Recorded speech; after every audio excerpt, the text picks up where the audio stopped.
et les non-musulmans, il y avait des combats, mais il y avait des anges. Cet événement de la guerre de Hunayn qui montre à quel point le prophète sallallahu alayhi wa sallam était courageux. Il a montré le courage à la bataille de Uhud, il a montré le courage ici. Il était presque seul, contre une arme. Il était courageux, malgré le nombre restreint de ses compagnons, apporte une preuve extraordinaire et un argument probant de sa foi profonde. Il avait confiance dans le fait qu'Allah subhanahu wa ta'ala aiderait les adeptes de cette religion et la vérité à réaliser une grande victoire à la fin de la guerre. Donc il avait confiance en Allah. C'est normal, les prophètes. Il avait confiance en Allah. Il a combattu avec force et courage. Et Allah subhanahu wa ta'ala, il a promis la victoire. Et voilà. Celui qui ressemblait beaucoup au prophète, alayhi salatu wassalam, celui qui ressemblait beaucoup au prophète, oui. Lui aussi il était de la famille du prophète. Mus'ab ibn Umayr, il ressemblait au prophète sallallahu alayhi wa sallam. Il a une grande ressemblance. Mais ils n'étaient pas de la même famille. Non, non. Mais il est de la même tribu, Quraysh. Vous savez, il y a 5 personnes qui ont une grande ressemblance au prophète sallallahu. Ils sont 5. Vous vous rappelez les 5? C'est Safi. Oui, Safi, oui, il la ressemble. Elle ne fait pas partie des 5. 5 hommes. Ah, 5 hommes. Oui. Safi, elle ressemble beaucoup dans le visage et dans la marche. C'est en la voie de derrière. C'est comme son père. Oui. Mais il y a 5 hommes qui ressemblaient au prophète sallallahu alayhi wa sallam. Le premier, c'est Adam. Adam ressemble à... Son petit frère.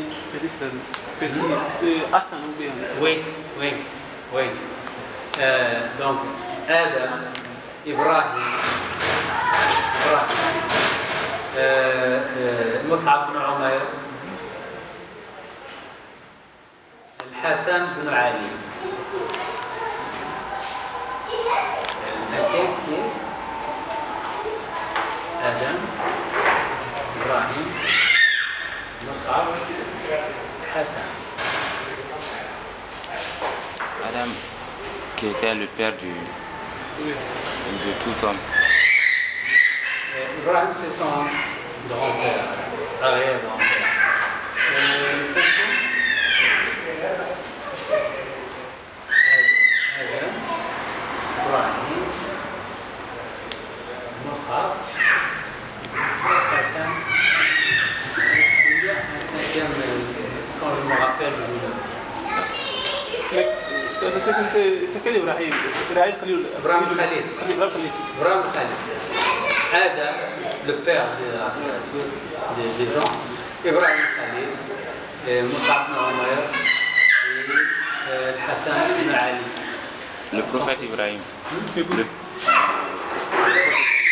Mais est-ce que le prophète Ibrahim avec le professeur de la maison, la relation familière, ils sont des... Oui. C'est de Mohammed sallallahu alayhi wa sallam, est un descendant d'Ibrahim. Ibrahim Khalil a deux fils, Ismaïl et Ishaq. Ismaïl et Ishaq. Ismaïl, le fils d'Ibrahim, Ismaïl, c'est le grand-père du prophète sallallahu alayhi wa sallam. C'est pas le grand-père immédiat. Mais Racine. Oui, le prophète sallallahu alayhi wa sallam fait partie de l'arbre généalogique d'Ismaïl. Oui. Mais Jacob, c'est le fils d'Isaac. Jacob. Jacob, c'est le fils d'Ishaq. Il y a Ibrahim, Khalil, qui avait Ishaq, et Ishaq avait Jacob, et Jacob avait Yusuf. Donc Yusuf, fils de Jacob, fils de Ishaq, fils de Ibrahim. Alors, le prophète sallallahu alayhi wa sallam a montré un grand courage dans la guerre. Et ce n'est pas la première fois, on dit c'est dans la deuxième fois. On a vu aussi un exemple du courage et de la force du prophète sallallahu alayhi wa sallam dans la guerre de la tranchée. Ghazwat al-Khandaq. Salman al-Farisi a donné une idée. Alors, Ghazwat al-Khandaq, les musulmans étaient 1500 personnes. 1500. Et toutes les tribus arabes venaient dans un seul coup combattre les musulmans. C'est incroyable. Beaucoup de gens, ils sont venus pour... alors, le prophète sallallahu alayhi wa sallam a décidé à parler avec les gens. Qu'est-ce qu'il faut faire?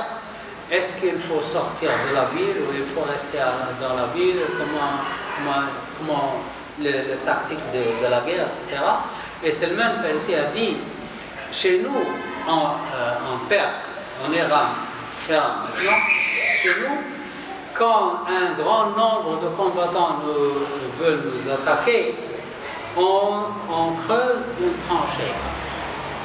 On creuse une tranchée pour arrêter les ennemis. Et on est tranquille. Alors comme la ville, Médina est entourée par des montagnes rocheuses, dangereuses. Donc c'est une protection naturelle pour la ville. Elle est entourée, la ville, Médina est entourée par les montagnes rocheuses. Et il y a une seule porte, une seule entrée pour la ville. Jusqu'à présent. Maintenant, il y a des tunnels. On a creusé des tunnels sur les montagnes. Mais à l'époque, il n'y avait pas de tunnel. Alors, il y a une seule entrée par le nord, vers Jabal Uhud. Alors, ce tunnel mesure 4 km et demi. 4 km. Alors, le prophète sallallahu alayhi wa sallam, après les 1500 personnes, chacun lui a donné 12 mètres à creuser. 12 mètres. Alors, il creuse 12 mètres de long, 3 mètres de large, et 5 mètres de large et 3 mètres de profondeur. 12 mètres de long,